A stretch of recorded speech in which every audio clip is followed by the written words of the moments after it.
ओम श्री सद्गुरुदेव भगवान की जय।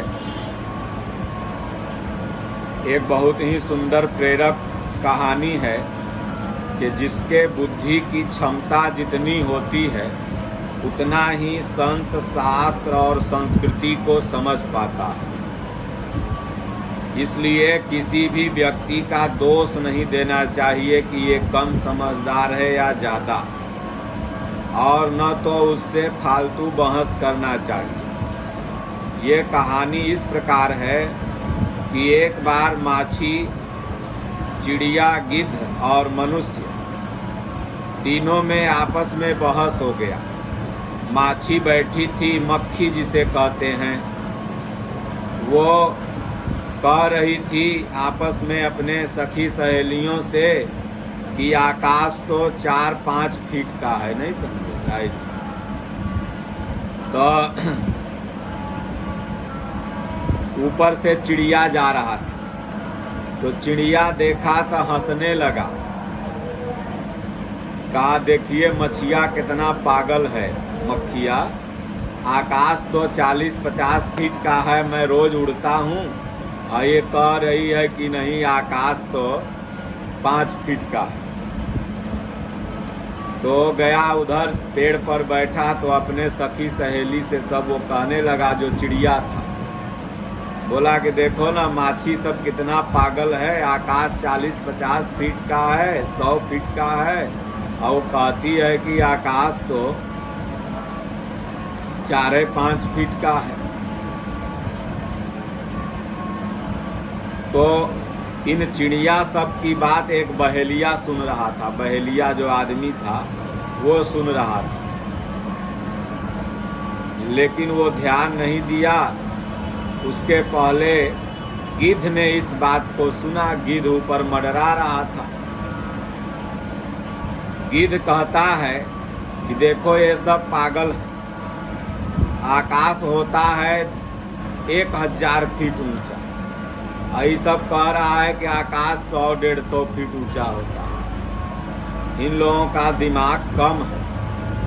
और जाके अपने गिद्धों की झुंड में कहने लगा, देखो चिड़िया सबको दिमाग कितना है, वो आकाश इतना ऊंचा है, 1000 फीट से भी ऊंचा, और ये कह रही है सब चिड़िया सब मिल करके कि आकाश तो 100-150 फीट का ही है।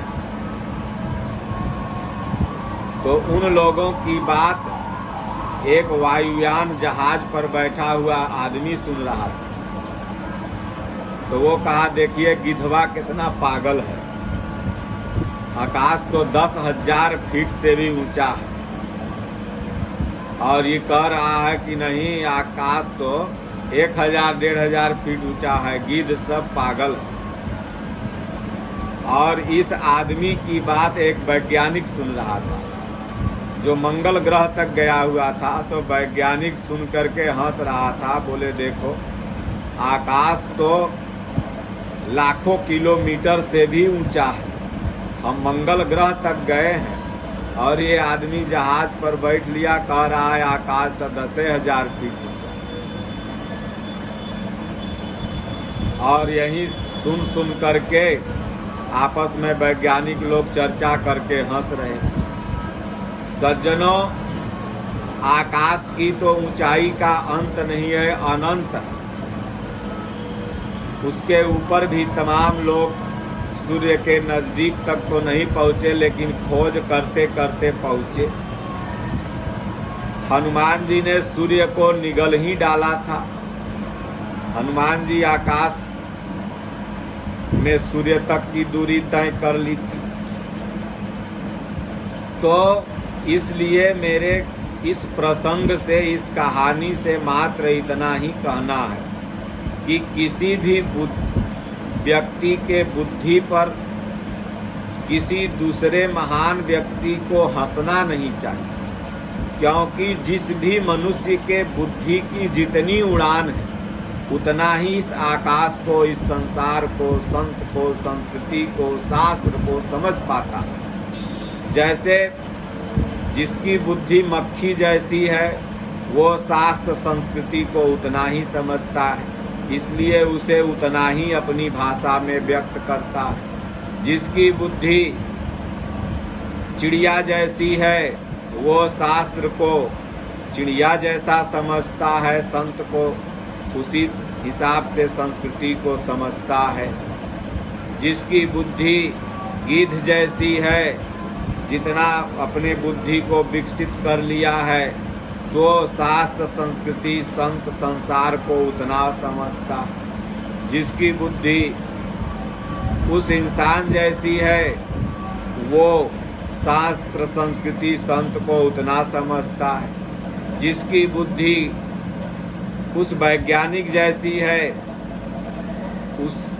वो शास्त्र, संस्कृति, संत, संसार को उतना समझता है। इसलिए अपनी बुद्धि के अनुसार सब बराबर ही इस संसार को समझते हैं। इसलिए दोष नहीं देना चाहिए, बल्कि सिया राम मैं सब जग जानी, करहु प्रणाम जोरि जुग पानी। भगवान को सर्वत्र देखते हुए सबकी बुद्धि की क्षमता के अनुसार अगर कोई कुछ बोल रहा है तो बुद्धिमान व्यक्ति को समझना चाहिए कि वो अपने बुद्धि के हिसाब से ठीक बोल रहा है, गड़बड़ नहीं बोल रहा है। अंग्रेजी के पोयम में एक कहानी भी है, बहुत लोग जानते भी होंगे, पढ़े भी होंगे, कि हाथी था, 4 अंधे थे, चारों अंधों को हाथी का एक एक अंग पकड़ाया गया। आन्हर व्यक्ति तो चारों से पूछा गया बताओ हाथी कैसी है, तो जो पूंछ पकड़ा था वो कहा कि हाथी सांप जैसा। उसको लगा कि पतरे है तो सांप जैसा कहा, और जो दतवा पकड़ा था वो कहा चुप साला तू का जन्मे, हाथी तो बरछा जैसा। तो जो कनमा पकड़ ले था कहे मारेंगे 2 झापड़, हाथी तो सूपा जैसन है, सूप नहीं है। सूप कैसे हो ऐसे जिन्हें से माई लोग चावल फटकती थी पहले के ज़माने में। आजकल तो सब पालिश मारा हुआ आ रहा है, सब खा खा के बीमार हो रहे। तो और जो गोड़वा पकड़ ले था कहे कुल्ही के मारेंगे, रे हाथी तो पेड़ जैसन। तो जो जितना संसार को, संत को, संस्कृति को, समाज को समझ रहा है उतना ही न व्यक्त करेगा।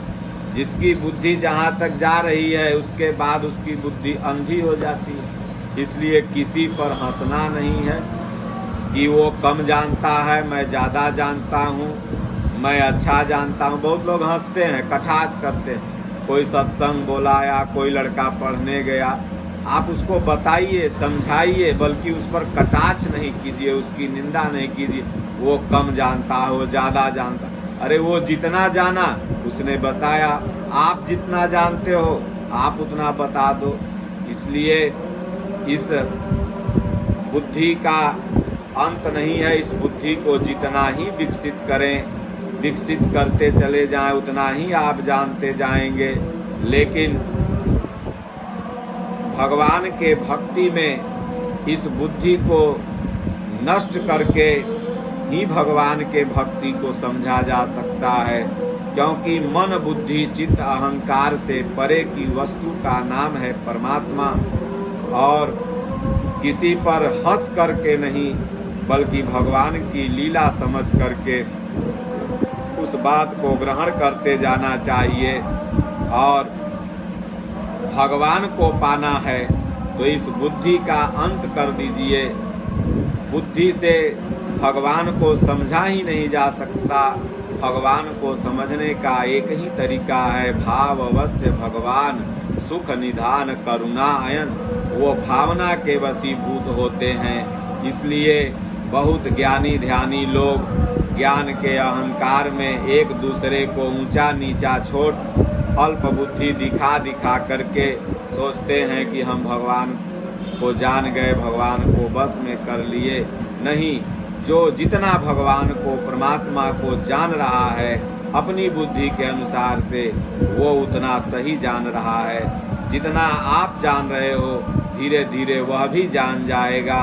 लेकिन भावना अगर आपकी सही होगी तो भगवान बुद्धिमान व्यक्तियों को तो कम मिले हैं। सनातन संस्कृति शास्त्र को उठा के देखा जाए, भागवत की कथाओं को देखा जाए, तमाम प्रेरक कथाओं को देखा जाए, या अन्य जो धर्म हैं उनमें भी इस तरह की कथाएं हैं। इस्लाम, ईसाई, यहूदी, पारसी, सब में इस तरह की कथाएं मिलती हैं कि बुद्धिमान लोगों को भगवान तो कम मिले, लेकिन भाव से युक्त लोगों को भगवान बहुत जल्दी मिल गए।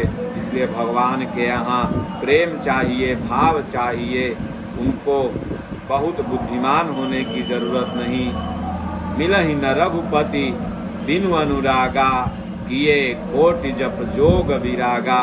अनुराग है तो भगवान आपके साथ हैं, अनुराग नहीं है तो आप लाख जानते हैं आपके साथ भगवान नहीं है।